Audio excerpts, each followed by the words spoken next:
Good.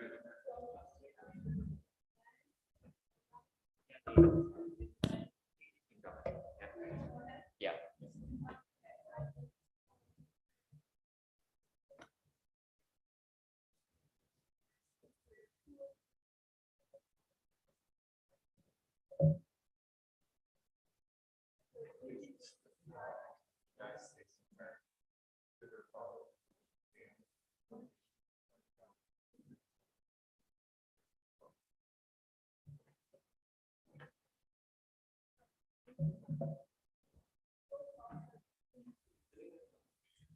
Michael Kusa.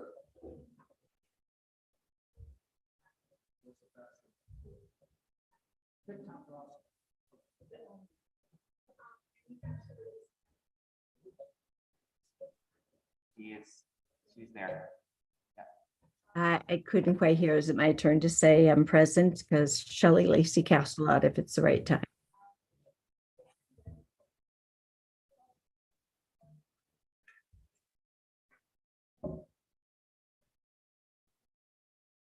Second.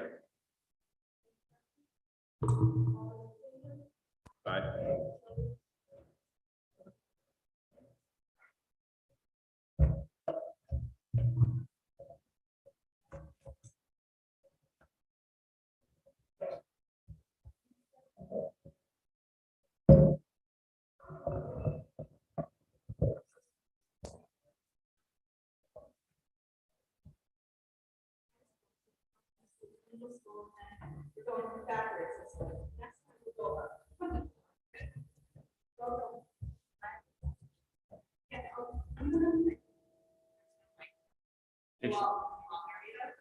Is that like? Have to, oops. I'm turning mine. There's should be mic there, no? Oh, okay. Oh, there was supposed to be a mic there.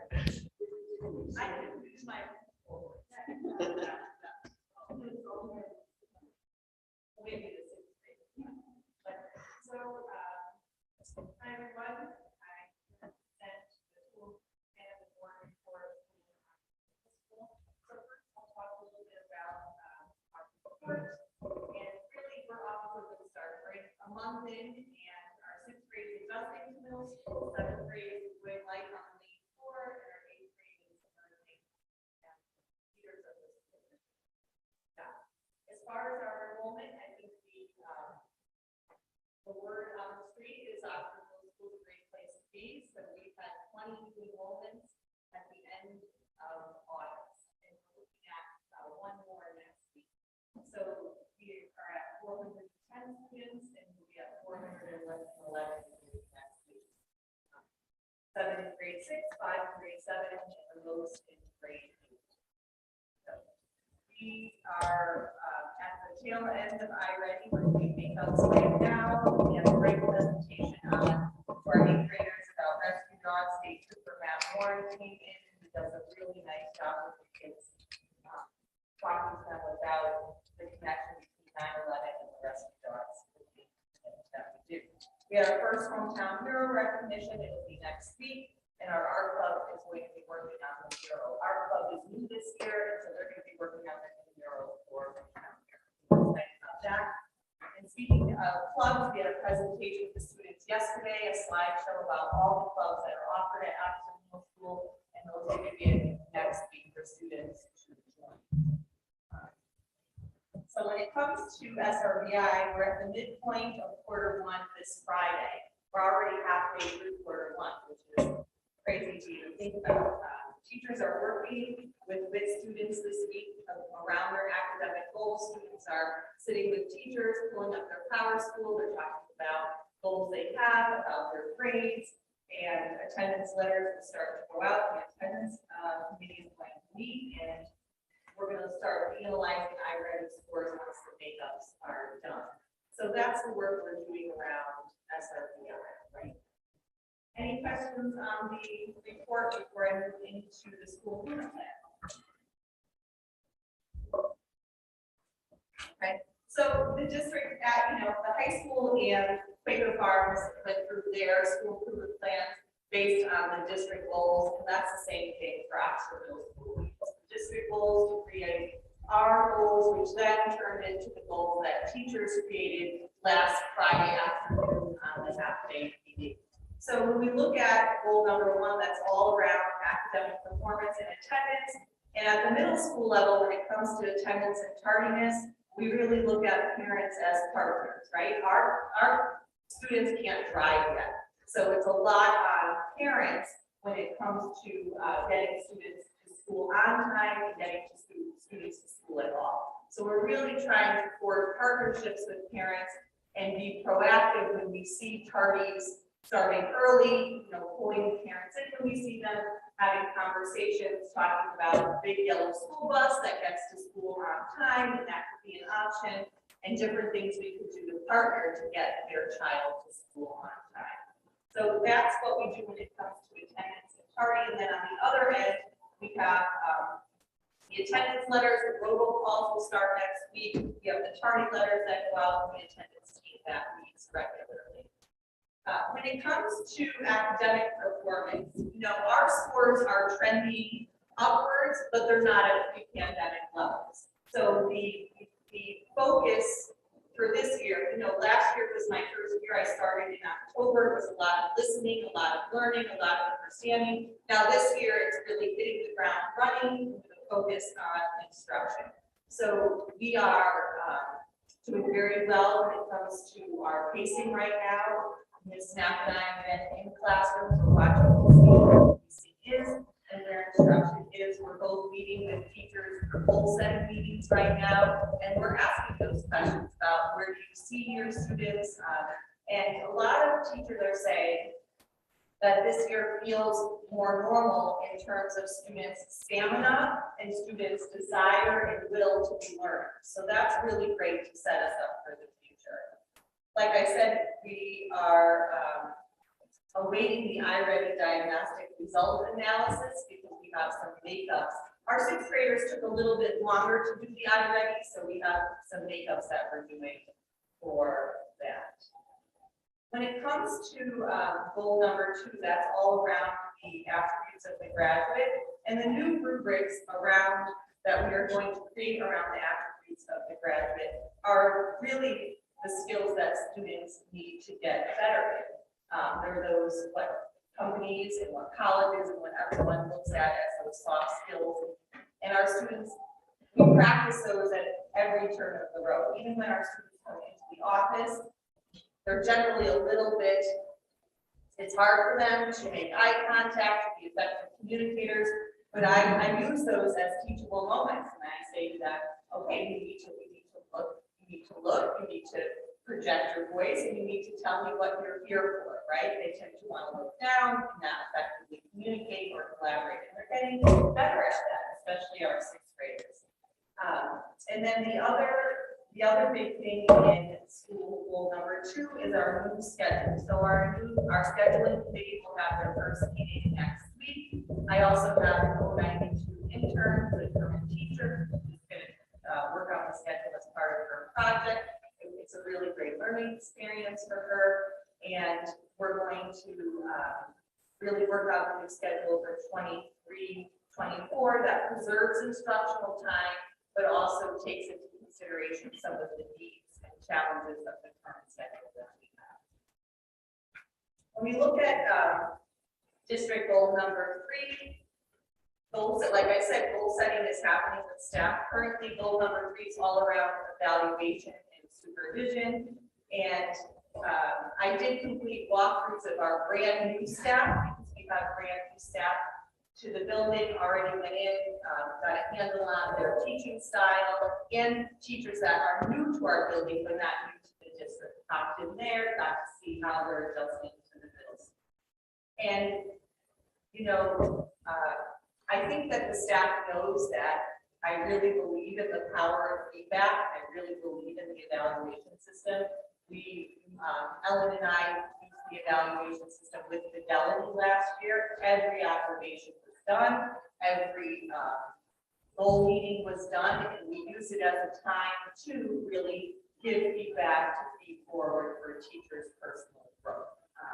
And the teachers were very open to that. We're also going to do, just like all the other schools, in October, after our second PD afternoon, we're going to implement instructional rounds where teachers go to see each other teach first, before they go in their own buildings, before they move on to doing instructional rounds in the district. And just like my colleagues have talked about, it builds trust, and colleagues love feedback from each other, and I think that starts the process off really well. We also have a new template for all of our meetings, and I joke because the new template has a minute taker and a note. It has a minute taker, a note taker, and a timekeeper, and everybody races to look to see, is it my turn? Am I the note taker? Am I the timekeeper? And it's a funny little joke that we have. So we model the learning targets and success criteria on our agendas. Goal 5, which is the district goal 5 around communication. At our school, the one-stop shop for everything about Oxford Middle School is on the OMS weekly update. I'm sure you guys see it on Saturdays when you see the update. I try to put everything in there so parents know that any questions that they have should be answered in there. News, pictures, announcements, the presentation we did on clubs was in there on Friday. Any kind of way that, again, we use parents as partners for the students' education. And then when it comes to community outreach projects, I was so impressed last year with the way that the teachers in the building help students to take civic action and to give back to the community, whether it's on student council, an athletic team, or in the classroom environment. We're just going to capitalize and build on that to keep giving back to the community as we go forward. So we have 2 school-specific goals, and one is around cultivating a culture of literacy, and the other is around promoting kindness and positivity. Middle schoolers sometimes engage, I know it's hard to believe, but engage in unkind behavior, right? It's the age, it's everything going on. So we're really trying to work with them about what it means to be kind, to be positive, to see everyone in that light, and really just not to engage in the drama, you know, and that's what we're trying to work out. We have lots of ways that we're doing that with students and with our support staff. And then, you know, the library is sort of a pet project of mine in terms of, I feel like the library media should be the literary hub of the school, and it has been left unattended a little bit. So this summer I did some work on the library, and now moving into the fall, we got our Destiny subscription fee. It's been brought back, so we can use the Destiny system to monitor check-in, check-out. I have some PTO parents who may be helping and volunteering again as partners with us to shelve books. They found a PTO meeting, I had a couple reach out, and then students and volunteers to do that work. And we're also going to be really promoting that idea of having that independent reading book with you at all times. So if you have a little bit of downtime, it's the time to read. We try to model that. Teachers talk about and model YA books that they're reading. I often tell staff that I'm reading, and I do little excerpts from what I'm reading when it comes to education and the development of this age group. I just read to them from a book I'm reading at the last staff meeting. And so we just want at every turn for the students to see how important it is and to have that love of literacy. So that is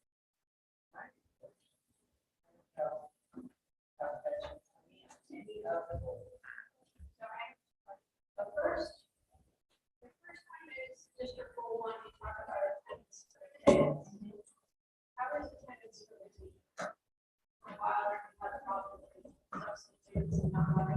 We still have that major shortage. Teachers are allotted 18 sick days and 5 personal days by contract. There's nothing I can do about that. So when people fall out,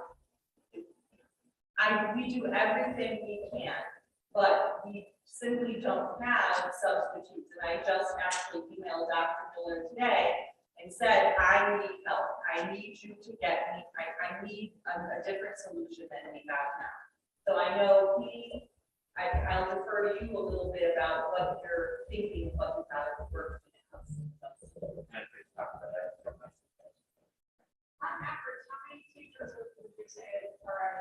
It depends. Today we had 8 teachers on without coverage. So how many do you have covered? Without coverage, We had to scramble. I covered a class, Ms. Knapp covered a class. we had more than 8 staff out. We had 8 staff out that didn't have subs. Altogether, there were 12. Because we also had CT SENS training for special education staff, and that was during school day. So some were not absent, they were at workshops. Just CT SENS training, yes, a few were. But 3 of those didn't need sub coverage. They were support staff, so. No, Yeah. maybe Robert said cover this, but, obviously contractually, but, sick days are supposed to be when you sit, and somebody's sick every Monday and Friday, and that's pattern. Of course, and we do have those conversations. Right. That's part of it. Right, that's under, domain 4. Right. Your pattern that takes place often will see as increase in the fall, let's say decrease, but it's spring, let's say May, early, let's see, but it's going to go up and let it rise. My second question has to do with the hiring testing.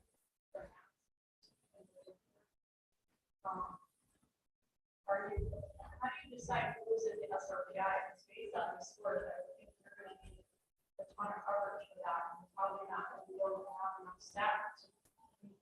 So what's the plan? Right, so those scores were from last year. We're waiting for the diagnostic scores for this year, and then we'll take a look and we'll triangulate the data. So iReady is just one piece of the puzzle, right? So we'll look at performance in class. We'll also look at past SBAC scores, and we'll triangulate with the SRBI and decide what the cutoff will be for that. Just wondering if you could take this data to the board of finance, if you're gonna heads up, it's like, for help, there is. When it comes, am I on? Am I on? No. About when it comes to SRBI, we did a lot of work in changing the model from high school that really expanded services at the high school level. We've had a conversation in the middle school until we change the middle school schedule and make it more amenable to SRBI. There is limitation to what we can provide there. There might be some flexibility in looking at tutors at Quaker and Great Oak to see if there's any way that we could pull some of those services from the elementary schools to the middle school. But right now that we just, from a scheduling perspective, we cannot meet all of SRBI needs in that building right now.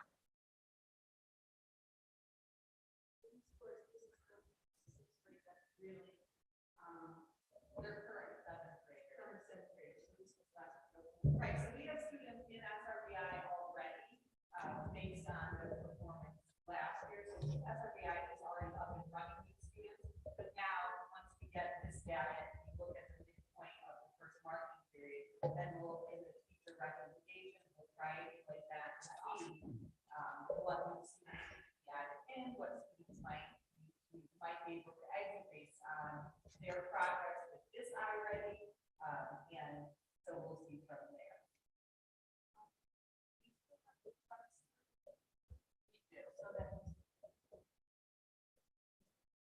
And then you have the WIP, which is that would be replaced time. That is the time that we use. Now, Flex, we use some for some executive functioning services, get kids organized, people can do some of those goals. Transition goals during that time, but the majority of the SRBI are. That's something that we're really going to investigate within the schedule, if that's the best.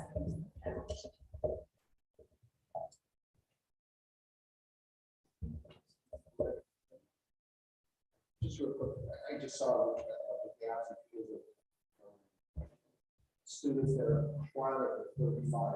What's the average absent? So we're in a new year now, right? But our absentee rates, it all depends. I don't know if I can give you like an average on a day or, like today was a very light day for student absences. We only had maybe in the entire school 13 students out, but it all depends. You know, it depends if a stomach bug is running through. Depends if different things. I had a student accidentally tell me he was going to the Big E, and I said, "Oh, I'm not sure you wanted to tell me that." And he's like, And I said, "Sure, only certain number of absences, you know." So it's that parent partnership around how important it is to be in school, and that chronically absent is that. Well, truant is 10 days in 1 month. And then chronically absent is 10%, so it's 18 school days. Yeah. Yeah, and that is a lot, so. So I guess, is there ever like a DCF referral done? Yes, yeah, once you hit 10 in a month, Okay. it gets the ball rolling. Yeah. And the problem is statewide attendance was really, really poor across the entire state last year. Yeah. But it is an area of concern, which is why we identified it as a major goal for us for this year and why you see it reflected in the school improvement plans in all the schools, because we want to see attendance improved. I mean, you have 35 kids that are chronically absent. It's not helping the scores. It impacts in many different ways. Thank you. Any other questions? No, I just gotta say, all right, thank you.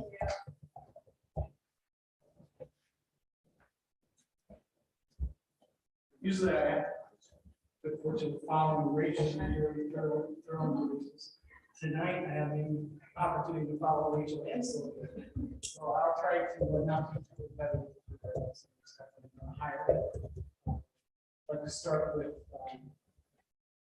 the board report prepared to page document. Before I do that, I just want to say welcome back. And thank you for your support over the past few years that we dealt with some very challenging issues. Thank you to the board. Thank you, Dr. Miller. I think that this year, what we're seeing at the start of the school year is the vibe and mojo that's happening in that building is exciting. People, parents were walking out the doors saying thank you for getting back into schools. Teachers were so great at parents. Students are very enthusiastic about the return of many things. One of the things that was there in the events was the Asperger's town meeting. Most of you have been to town meetings before, and kids experience town meetings, all about celebrating the children, bringing everybody in to a room about this size and celebrating. So it was a tremendous success. We're celebrating the students who did their summer work over the summer, the trip to the park, and some other types of festivities. There's many other things that are starting to happen back in the school. We went through some my town meeting and even teacher meeting.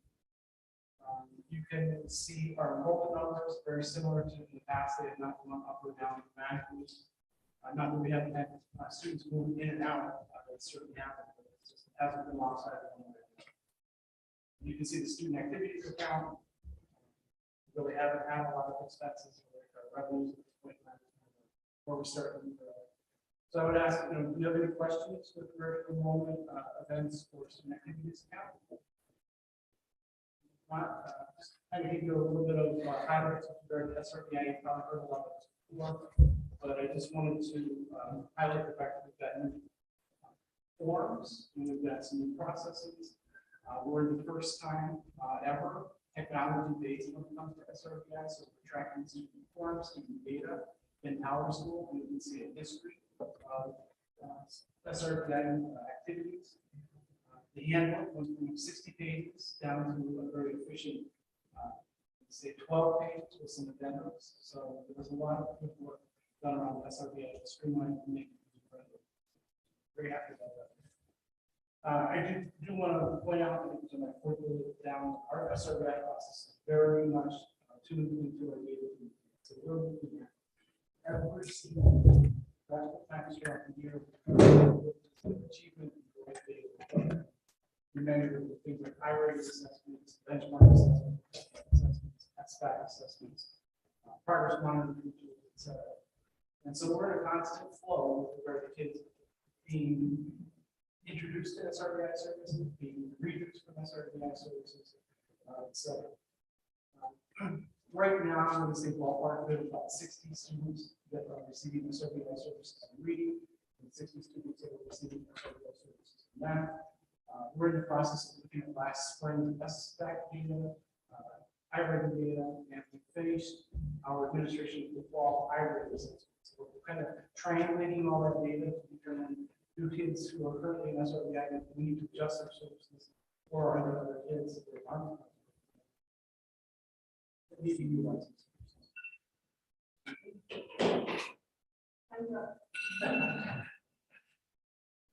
It's a good question on that. So there's, I know the whole district's been working on that. So you have a handbook, it's the same. We created a district handbook this summer.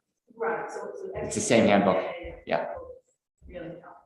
And we had representatives from administrators across the board. Heath was one of the admins this summer that worked on that. And then the whole admin team had a chance to reflect and review on it. And then we brought the SRBI teachers in to also take a look at that work to finalize it before we said this is the final handbook. Last thing to say about SRBI, I already did last year, parsed it out, so we can look at third grade, special ed, third grade, intervention, fourth grade, special ed, to see what the effect of those programs had on the students. And I can say with a lot of confidence that students in our SRBI services made as much growth, if not more.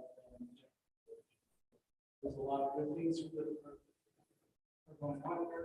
The goal there obviously is to close the gaps. We're looking for more than a year's growth in the year's time. And we're seeing that.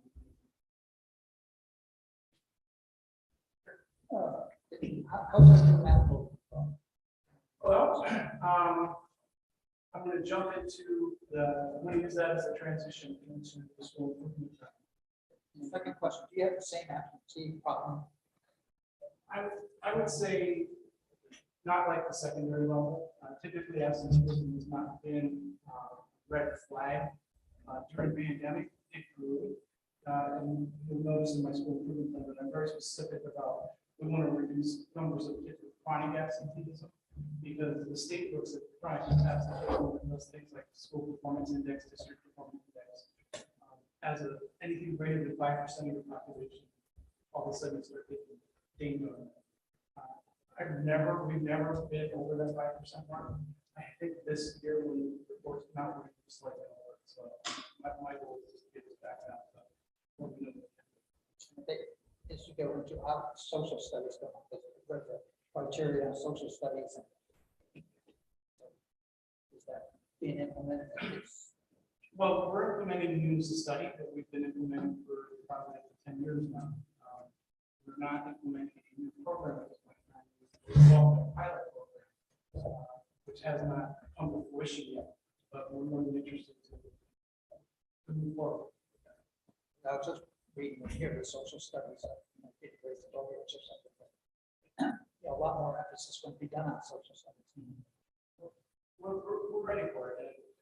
And in some grade levels, the social studies curriculum is very conducive to being integrated with ELA. Fifth grade is a great example.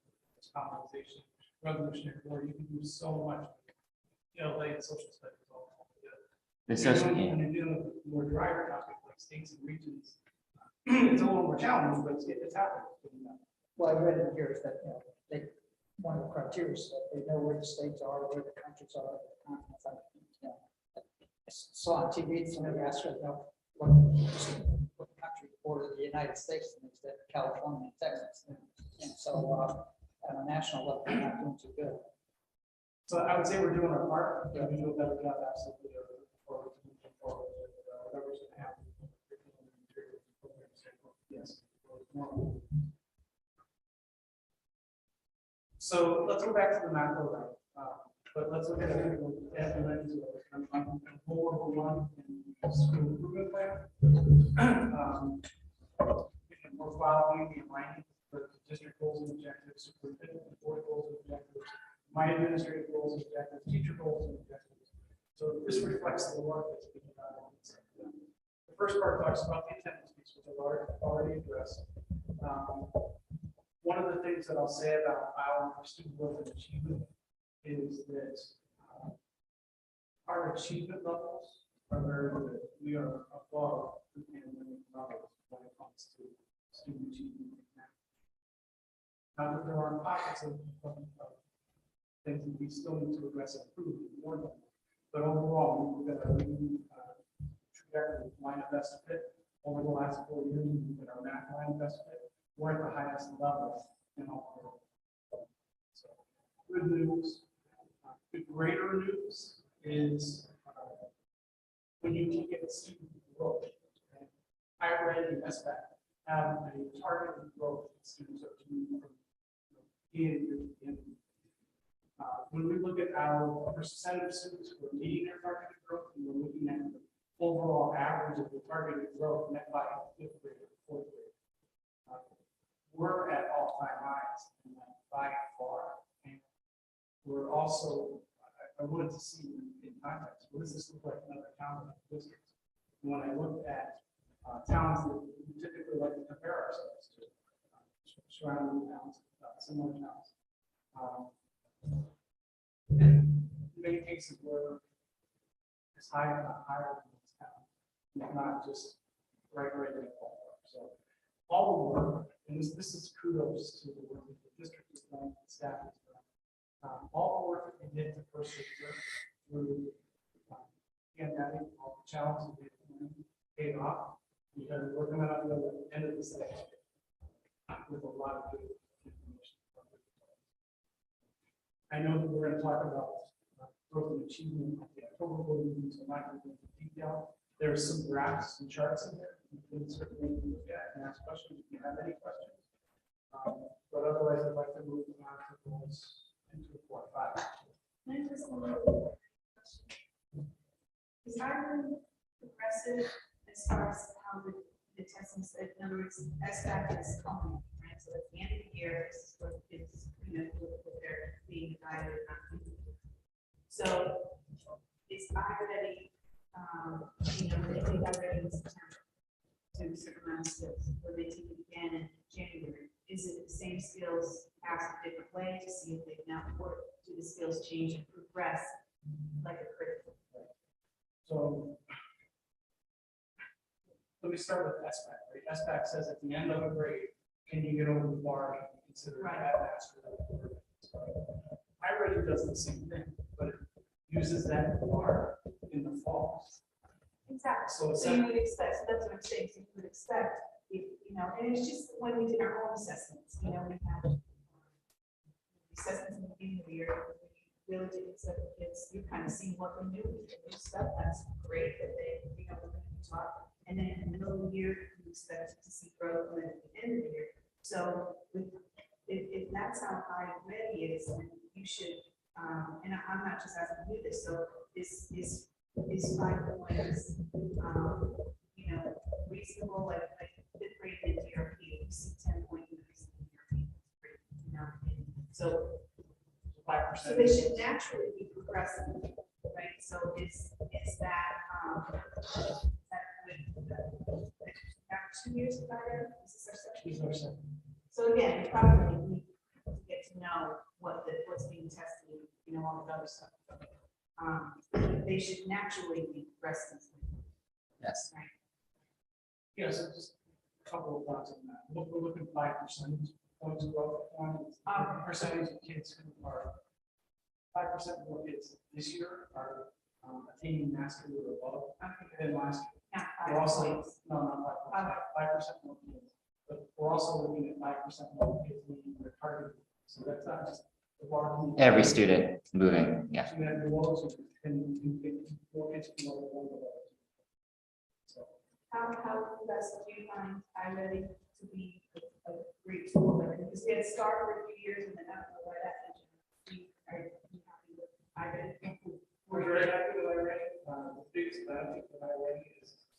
instructional platform. So when they take the diagnostic, it says, okay, the student has this strength in this area, this strength in this area. And then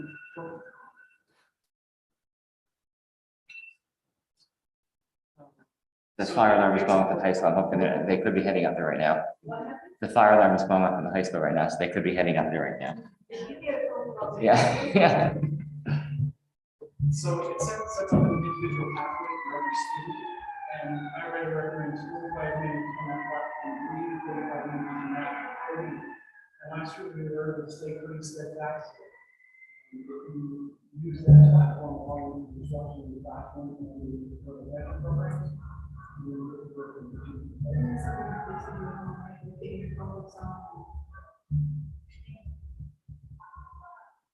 So it's all right, I'm going to jump ahead to goal number 2. You got to flip through the pages.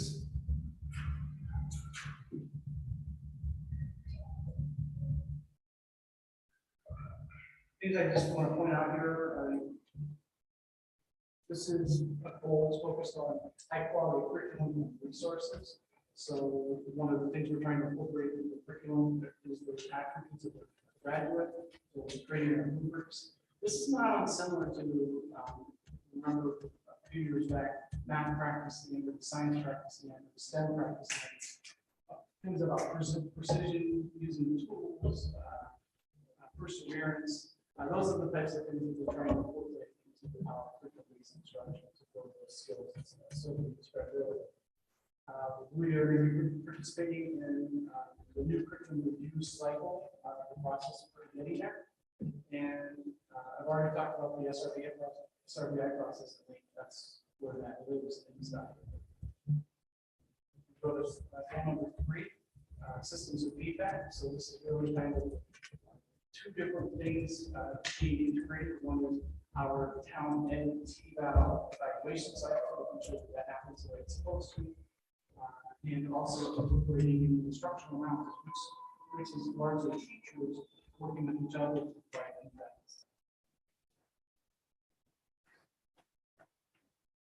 Goal number 5, there is no goal number 4 that didn't pertain to school. This is talking about efficient strategies and communication tools. Again, Talk is something we sent out weekly from our school. We are interested in participating in whatever we're going to develop as far as district-wide brochure, to establish relationships with the community, and then open door policy. And this is not as well. It's having a good homeschool communication. And then the last thing that I would point out is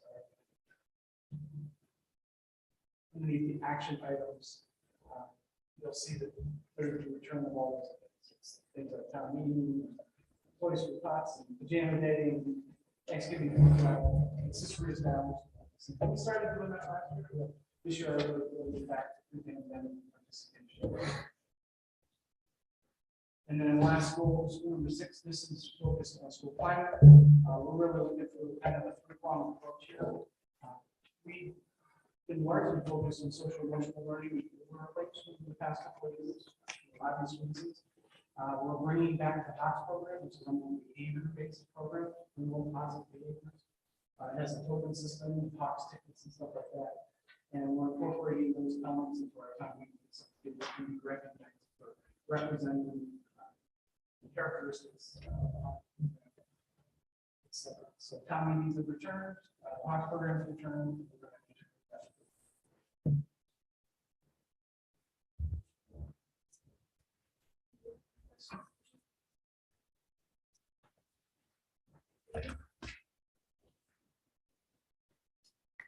That's good.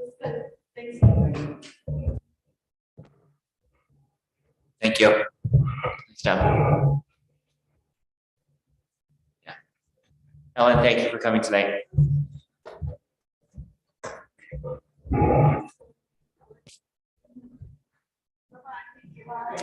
Thank you. First of all, we're doing some work with health insurance. We go back and forth with our attorney and our medical insurance consultant. They've given us, we will give them a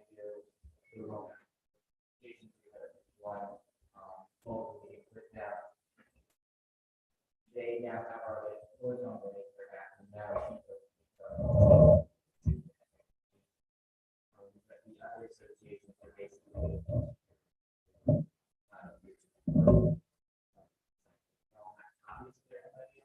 so they're really teachers. We'd be hard pressed to get this one for everyone. So we're able to make this happen, so we can get out the person and install part of it, maybe it's not going to work back to the so hopefully we can get this happening.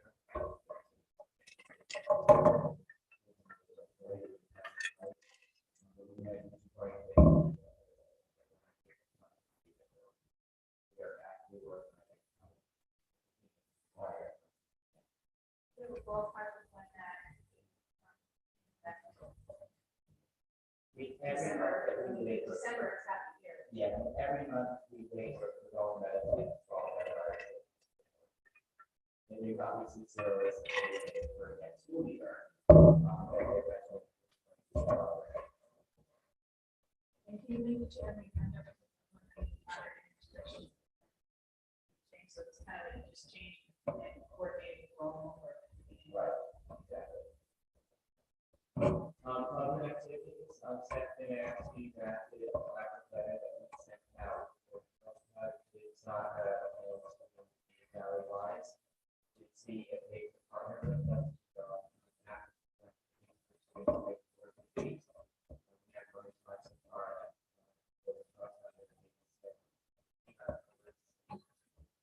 With your recommendation. The goal is to see how they work with us and motivate for students, see how memory and make teachers or minus obviously like we work with. And while we have say now all the arts and public activities at both schools actually, because in those schools that have been until teachers just haven't set when they want to do this and teachers don't want to hear it, don't inherit other staff members. We can't force them to take the extra responsibility. So beyond what we can offer is a something offer organization here in town that we can create offerings for our students. Obviously, there's athletics, there are high school activities or track, but there are other ways that we can be our students so that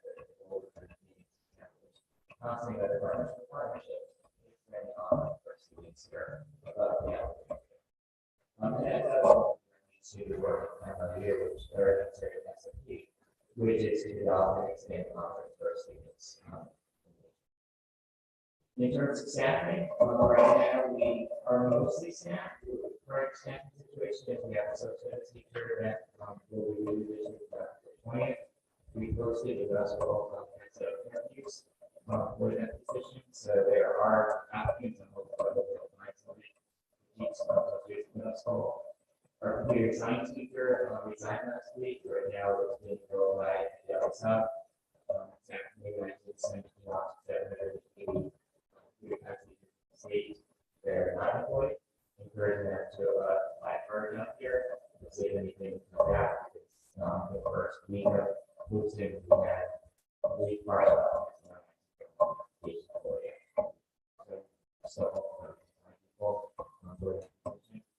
school psychologist, we recently had a position posted for those mid-August through last week we had 0 applicants.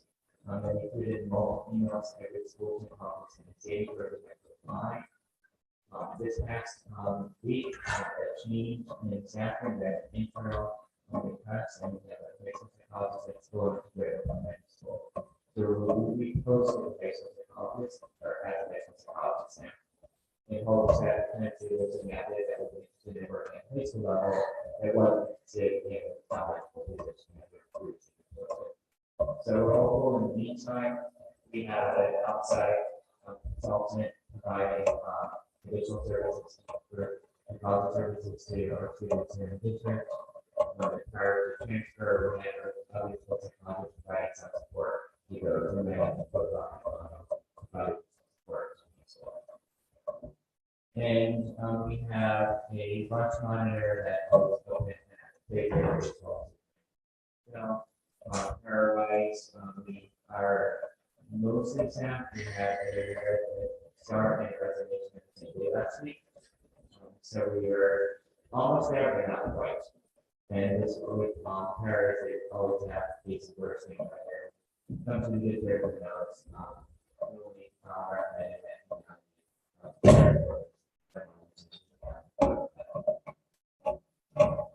the outer buildings, have not included here, that was a project that was part of that town. A lot of the materials were, archive records, that I say, years. The records that have been moved over to this building. We also have the staff version in this building. And a lot of the stuff that was in one of the buildings were old theater parts that didn't need to put in some metal building, but that's rid of. So the stuff was protected for stored and then some of it was old, some usable and some not usable play supplies from the here.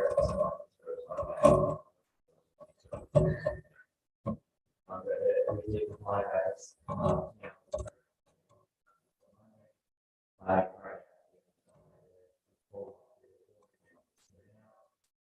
as of yesterday, our fire routes are cut off.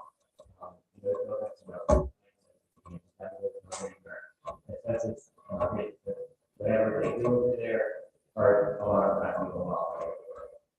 Their water and fish leaders, so after the current, so I'm also looking for updating on status of roads. They're going to build a temporary road between this building and the right here, or to get back. Or that's what they're doing. They're going to done this building. So, yeah, the gate that is open, yeah. I'm hearing there's a rumor that could be putting a temporary road in this building, or back. They just start back, right? Okay, I'll say that.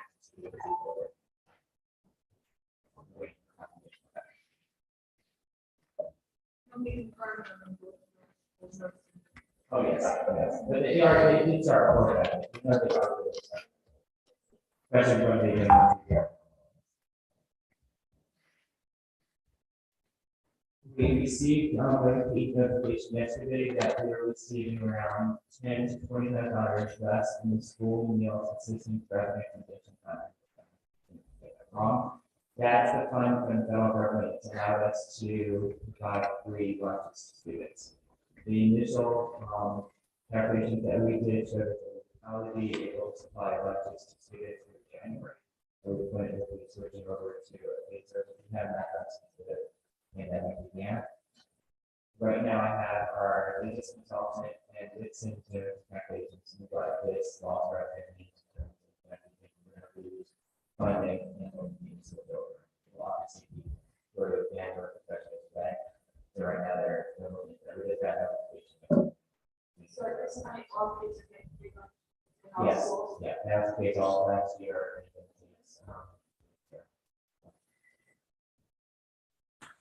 Substitutes, you heard Sylvia mentioned before, that substitutes is a problem. It is a problem. Right now, we do have 66 active subs in our system. However, not every sub either takes the call or accepts the job.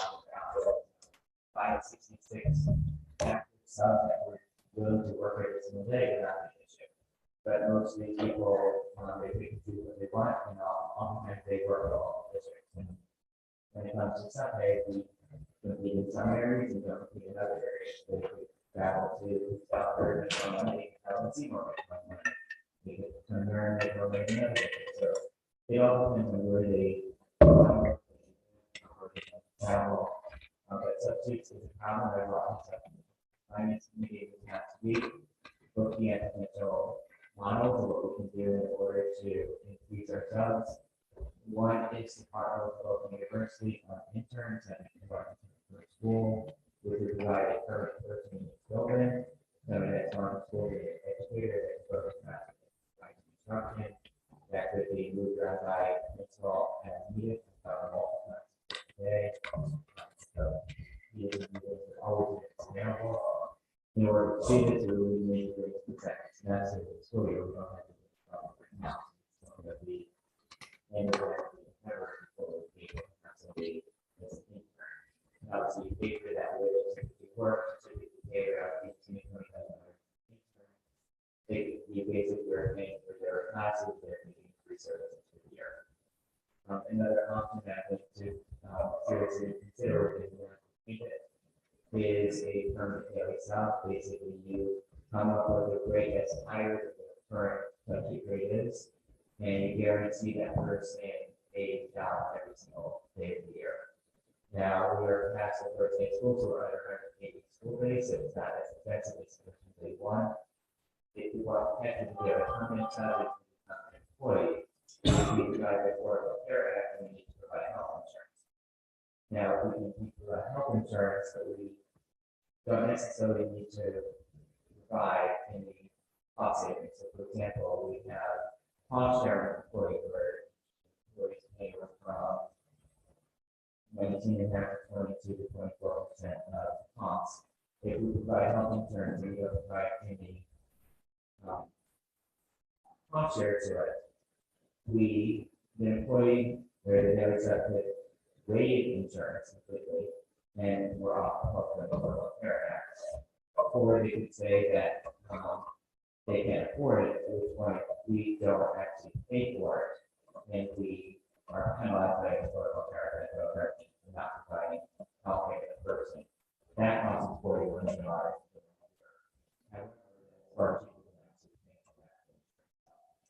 So we're going to do this, that's not going to be to provide the insurance, but not actually pay for it. And then let's get defined and have both that first higher wage insurance and the that's health insurance, or is pay the penalty. So the cost for that all year long is to find if it was 180 days, we're looking at between 24 and 27 a year for daily 780 school days. That range is based on that it's a certified teacher or not certified teacher. And obviously we pay historically for a certified teacher more money than a not certified teacher. Basically, there's a pay for And then the person is a teacher and they sub for a certain amount of days, 20 consecutive or whatever. Don't they get put on set one only if they're in the same position for 41 days. or 41? 41 continuous So the days. second grade teacher, 41 days. Okay. And I asked around some things over from Bridgefield to Ansonia, Charlton. There are some districts that have the permanent units out and some don't, but it does not mean they do. Intern, you get somebody that's in the building that really knows the students and the teachers and administration and it's consistent in the building every single day. So if we were to go down this route at this point, that would be around $100,000 for us to invest in it for the other side for the rest of the school year. We budgeted around $4,000 in certified subs. Now, we can afford to do it, especially if we're not filling our subs to begin with. So I think that's something that we have to hope the district will be afforded better. The thing I want to do is to alter our sub-rated tier system that motivates subs to stay here. So right now, as I said, we've got subs that are outside of the district.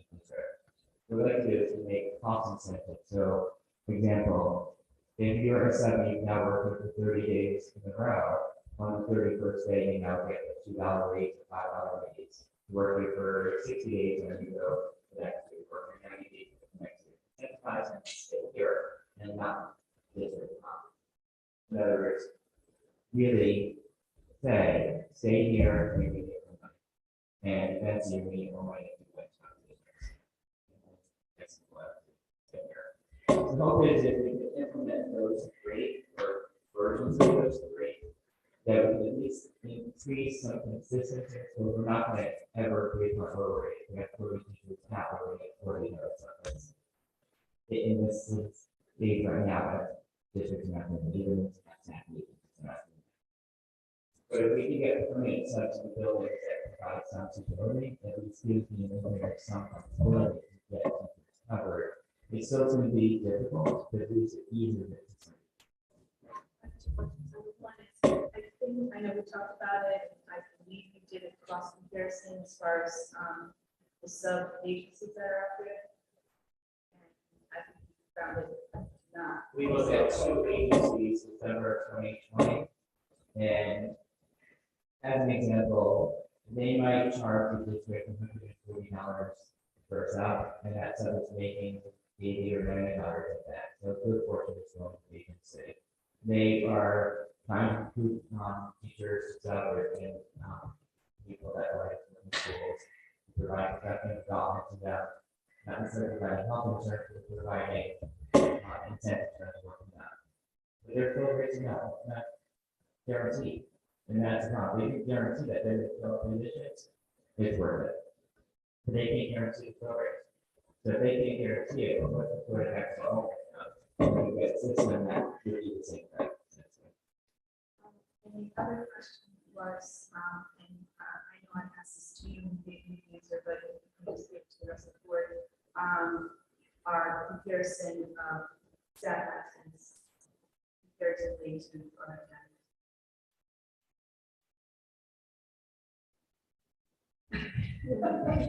It's the same. Yeah, essentially, every district faces the same situation, but it's Friday difficult. Teachers are pulled out of classes, taking teams, and do some of the things that it's not 0. But Mondays and Fridays are difficult, and there's times a year you get nothing to higher, and COVID does not make it easier because you have to subscribe by the rule that you get. And they get that symptoms that you're not COVID, you're out for 5 days. It's different if that on the cold for a day or 2. COVID would still need to be out for 5 days to impact the sick perspective from the May. It does impact our ability for example. Yeah, I think what we talked about and forward. Now we talked about planning. You know, and there's got to be part of the planning is got to be that you show up. You know, and I think that does have. I think it's a remnant of the pandemic. You know, so hopefully, just I mean, obviously people get sick. The next 12 years, COVID is understandable. You know, Friday stuff. I mean, that's got to be kind of in school and like Sylvie said, and you said, I mean, that's part of the professional responsibility. It is part of professional responsibility. And again, in the springtime, you see that was flying. We've got graduation and everything. We did great opportunities in all departments for things that gave us more flexible for staff. So it's within their time to do so. We also put some patients in the latter complex EDR, which put some control in there. But teachers, staff, they are providing opportunities to use the space and hope that they're not using the space.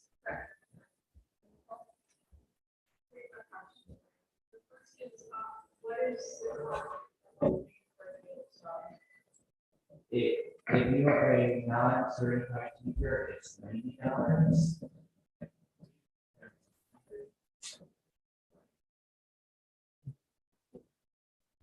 What is 120?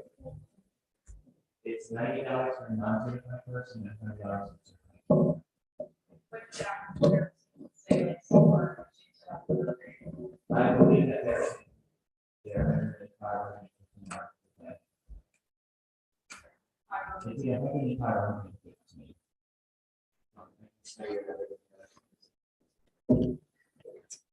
It's enough.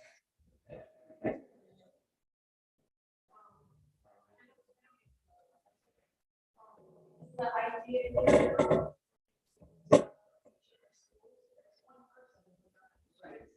The idea would be to provide each school with one person.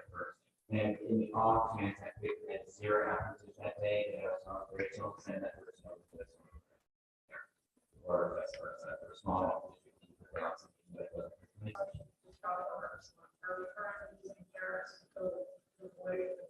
Currently, principals will pull anybody to fill in training for themselves. It can be parent tutors, it can be information, short teaching student services across the entire board. in order to just get a body. But you recognize the problem that creates. Absolutely. And if we're parents, actually, we're buying. Yes. That's our gap. We're not implementing that tonight.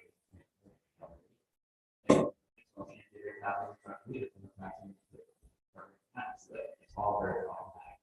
That is, our solution here differs from no degree to any other solution. That's how we just thing. But it doesn't mean that's the way it is.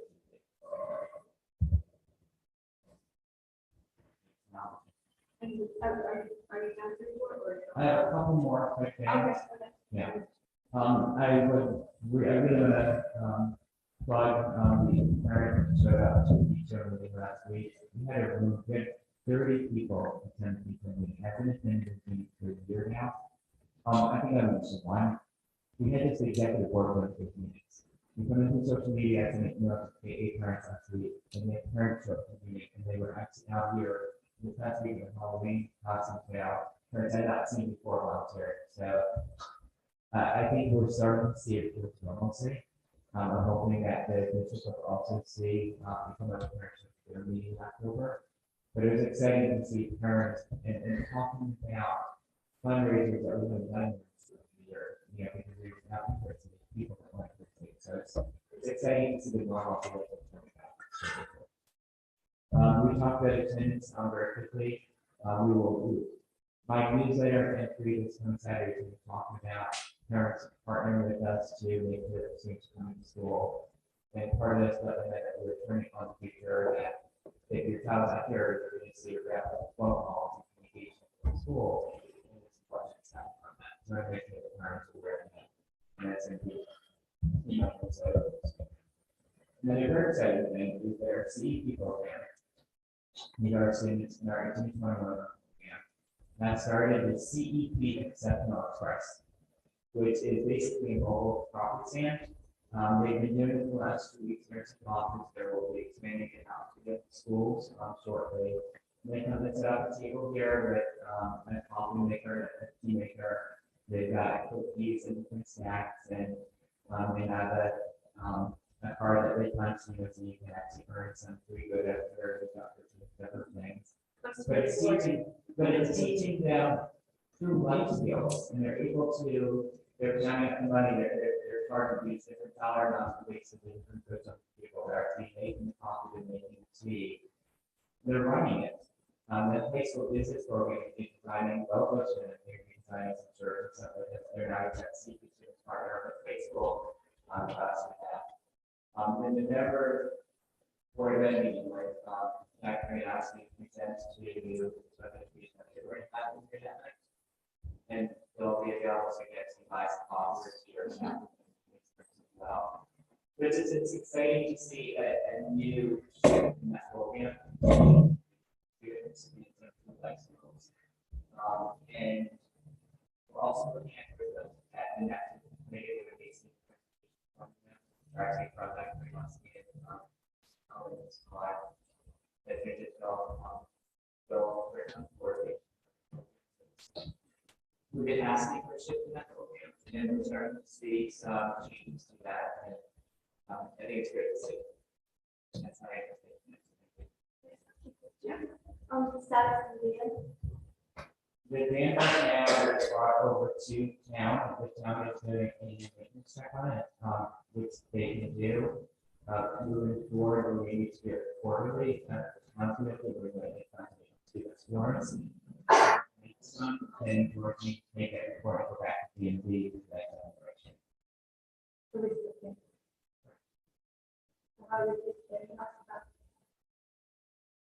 Where we can, we're getting that with the also our here.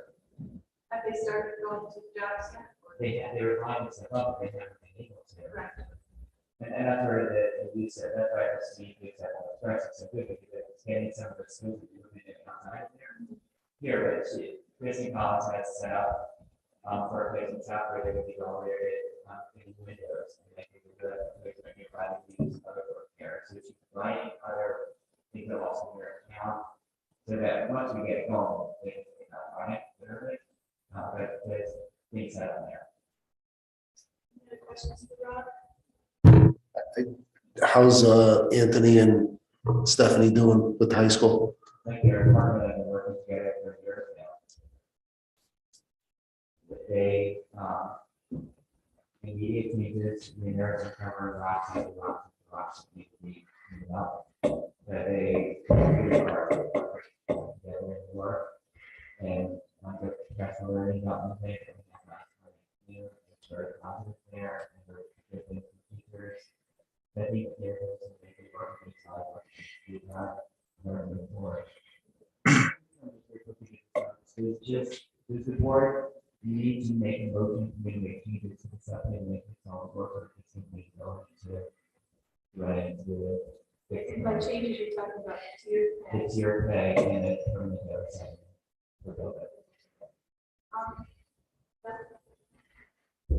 Anybody have any comments about that? So, sounds like you have- Perfect, thank you. I did have one more question. How is the business manager working out? I mean, the gentleman was, he represented himself very nicely in our finance subcommittee, but I'd love to hear from your perspective how it's going.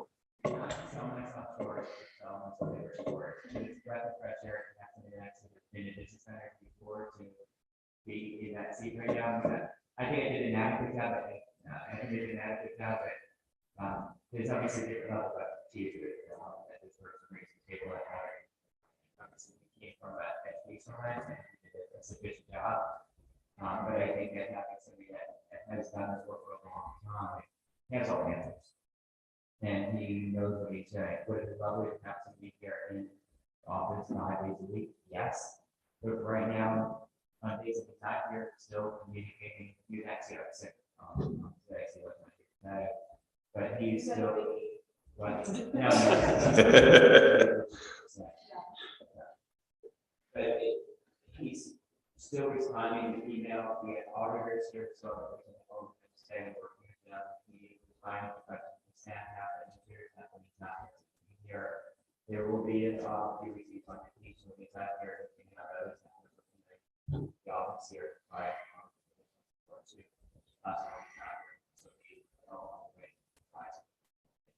is this a long-term permanent solution? Probably not.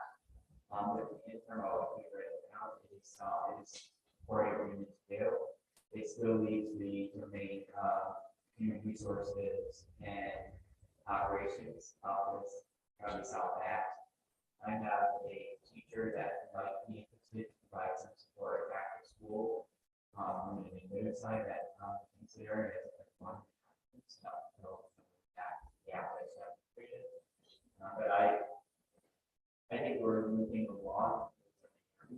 But I think I'm feeling for anybody in terms of not having somebody that wants to call good experience right now. Back to these other areas not the right now. That's where my concerns are. So do we have a short or long-term plan on how we're going to backfill? And I mean, that individual that might help for some of the admin work on the operations side might help, but we shouldn't wait until, this small problem becomes an enormous problem. We don't want to leave you hanging out to dry. It's been a tough couple of years, and to stretch it any thinner, it just seems almost absurd. Some organizational structure that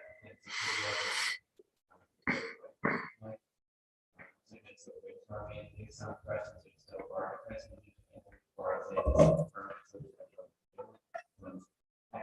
I'd like to go along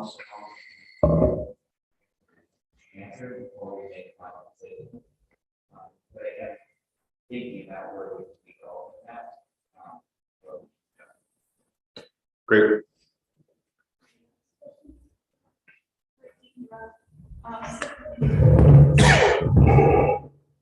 Yeah.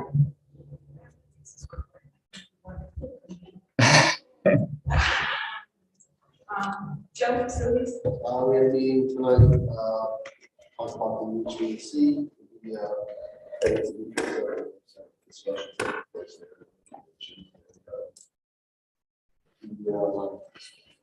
well the summer, representative doors. Is that something that when the HVAC does come to fruition, is that something that we go on as board or I think so at some point. because of the financial? Yeah. I mean, it's a town project, but I think that this board should weigh in on, do you approve this or not? So Yeah. that we would have the guide, you know, so we just have educationally some standards that we're not going to, we're not going to back down. Right. And again, we talked about it a little bit, like, when we cross that bridge, I think that we should document some of those concerns. Yeah. That's it. We had our September meeting, we'll have that. Hopefully we'll have those. Cycle. And, you know, just so, you know, other people know of, you know, checking out committees and everything. So we do have that document in Google Docs. Things that I think should come up with the finance, curriculum, facilities, and put it, you know, put it in that Google Doc and maybe turn it next to it or whatever. Because that way, it helps the chairs know what to plan for their agendas and, you know, what the board is looking for. Policy. Schedule. Thursday, October 6th, at 5:30.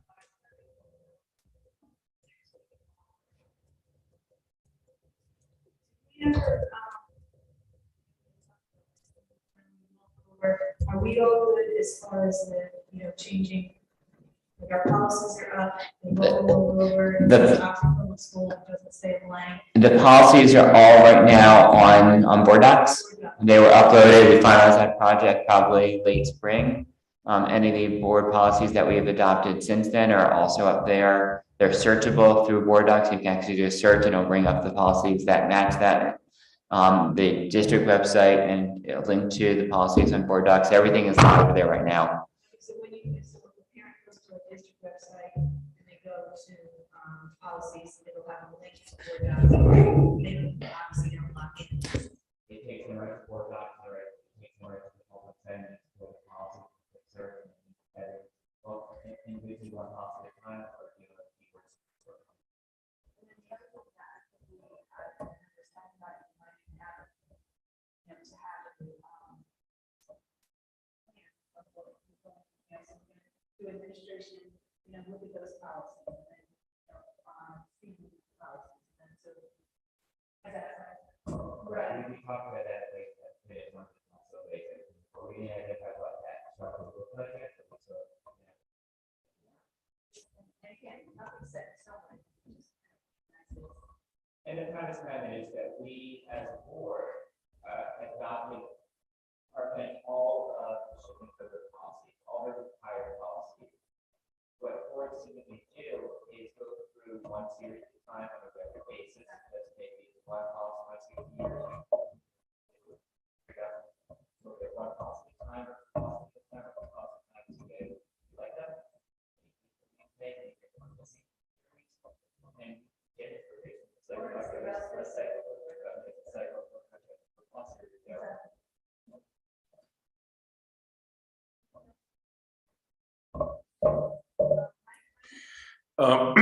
Sure. First, I'd like to just say, it's great adding the minutes to board docs. So after the meeting's done, you can dump it right in. It was actually pretty straightforward. So, our last meeting was September 20th. I actually covered a lot of what, we discussed, but, we're looking at centralizing the financial reporting for the schools. We're requesting a review of how, class money is spent at all of the, you know, turning points, whether it's second grade, 5th, 8th, or 12th. So we don't have leftover funds and have an ambiguous or inconsistent way in which the schools handle that excess funds. Rob talked about open positions. We talked about the medical insurance update, which Rob also gave. No, it's okay. He's doing my job for me. So, you know, we as we look towards the finance budget for next year, we're going to be reviewing the cost centers, specifically the ones that garner the most attention, large numbers. But we're going to be reviewing all the cost centers in advance, just to make the process that much smoother. But because last year was so transparent, we're in a good place. So there's not as many unknowns, but it's always good to make sure we're still on the same page. We talked about issues with substitutes, looking at snow removal contracts as well as transportation contracts. Those are both up this year, and we'll need to, see how we're going to proceed. So those should be interesting.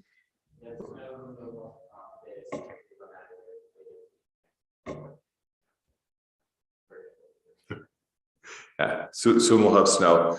We're considering a traffic study to look at the schools for pickup drop off. See about getting a quote. I don't know if we have a status update, but at some point we might.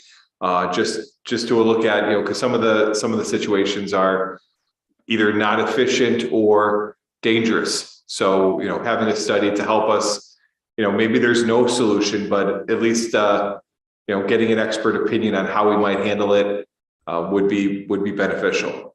So that's that update.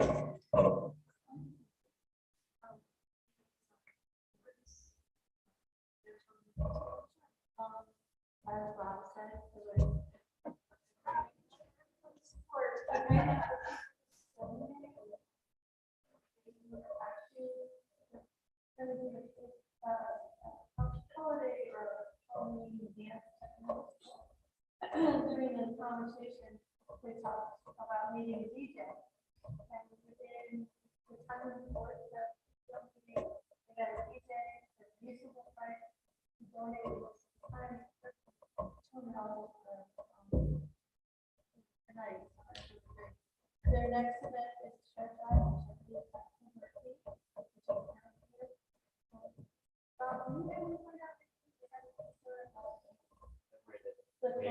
That's the question that has to count, because if the road is gonna go there, that's the anyway. So if they do, and then I thought, oh, it's gonna be like a gazebo, especially the parts of the summer that maybe just move it in the way of the cars. They got stuck where the woods are right there. But if it's gonna have to be moved anyway to the road, some of the roads is open, and we'll make it permanent. You won't see it. And it'll still be there. It's once they have the road.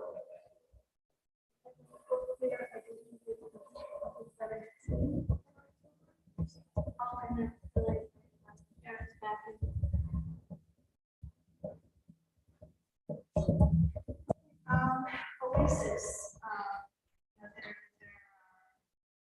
getting acquainted with Internet 75 for projects that they want to do there. But what they're going to be rolling out in the next month or so, or this is just flyers. I'm not sure if they are going to be nailed. I don't know about the distribution, but obviously it's dealing with that knowledge.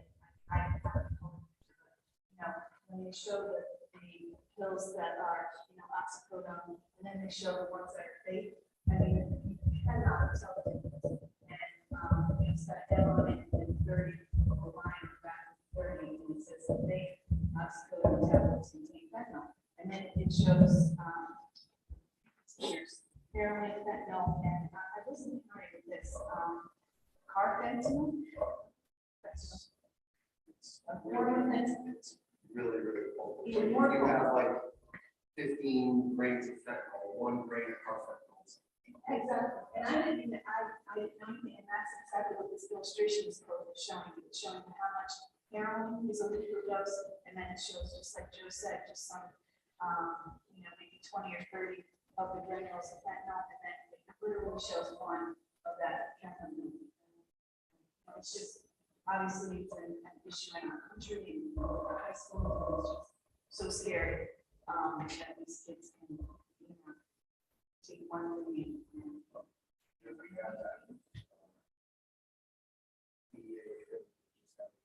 Cost of fentanyl in those pressed in their package. nerds, skills. So, yeah, all the services.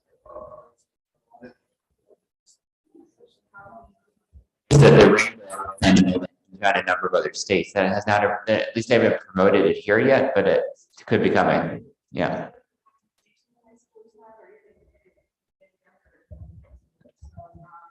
And, you know, Oasis has been a great partner, we've, worked on exactly how these are going out with, you know, then, you know, for parents to have conversations with their children, and you just sit down and slide. If we can get a digital copy of that, we could post on social media. We could also put in the Saturday newsletter. I'll email any. Okay. Are they planning to do the same event that they did last fall? No, the one that they did in the Career Walk. It was done. They did an event in Career Walk in October.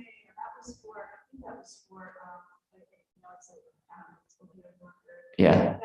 Okay. Yeah. And then again, the site, That's phenomenal. they haven't done it this year. Not yet. No. Yeah. I just have an email that says that, you know, recent changes in the high school, so they've been working with some things, so I don't. If you have not seen the Hidden in Plain Sight presentation, it's phenomenal. I think every parent, teenagers should watch that or attend that. So that's the Oasis.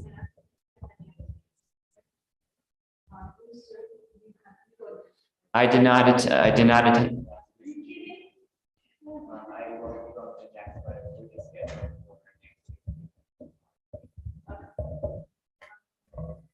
So with that, anybody? Any comments, questions? Second. 7:06. All those in favor? Aye. All right. Let me know, Nora.